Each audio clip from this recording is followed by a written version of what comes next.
এবার যে খবরের দিকে নজর রাখবো, অভিষেক বন্দ্যোপাধ্যায়কে পুরসভার নোটিশ। কালীঘাট রোড হরিশ মুখার্জি রোডের বাড়ি নিয়ে নোটিশ দেওয়া হয়েছে তাকে।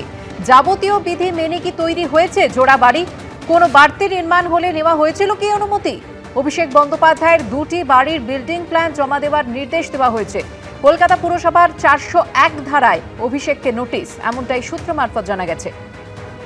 অভিষেক বন্দ্যোপাধ্যায়কে পুরসভার নোটিশ। কালীঘাট রোড এবং হরিশ মুখার্জি রোডের বাড়ি নিয়ে নোটিশ দেওয়া হয়েছে অভিষেক বন্দ্যোপাধ্যায়কে।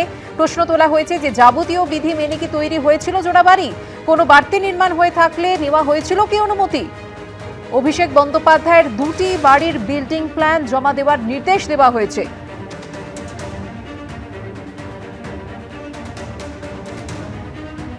এরকম হাজার হাজার বাড়ি হয়েছে টাকা নিয়ে, সমস্ত বাড়ি অন্যান্য শহরেও আছে।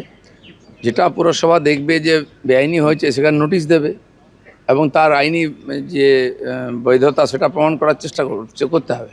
তৃণমূলের পঞ্চায়েত সদস্যের বাড়ি থেকে উদ্ধার হলো ত্রাণ সামগ্রী। দক্ষিণ চব্বিশ পরগনার সাগরে সরকারি ত্রাণ হাতিয়ে নেওয়ার অভিযোগ তৃণমূল নেতা শেখ মান্নানের বাড়ির সামনে বিক্ষোভ দেখালেন স্থানীয়রা।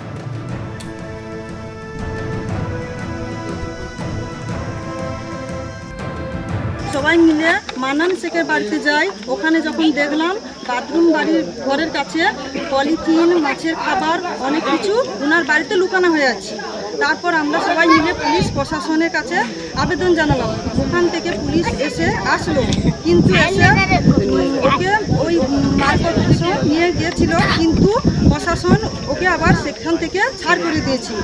তারপরে আমরা আবার চাইছি যে আচ্ছা ওই জনগণ সবাই চাইছি যে ওনাকে আবার অ্যারেস্ট করা হোক সঙ্গে সঙ্গে। কেননা আমরা গরিব মানুষ, আমরা কোনোদিন কিছুই আমাদের ও দেয়নি, সব কিছু চুরি করে ওইখানে ঢুকিয়ে রেখে দিয়েছে। আমরা চাই সবাই মিলে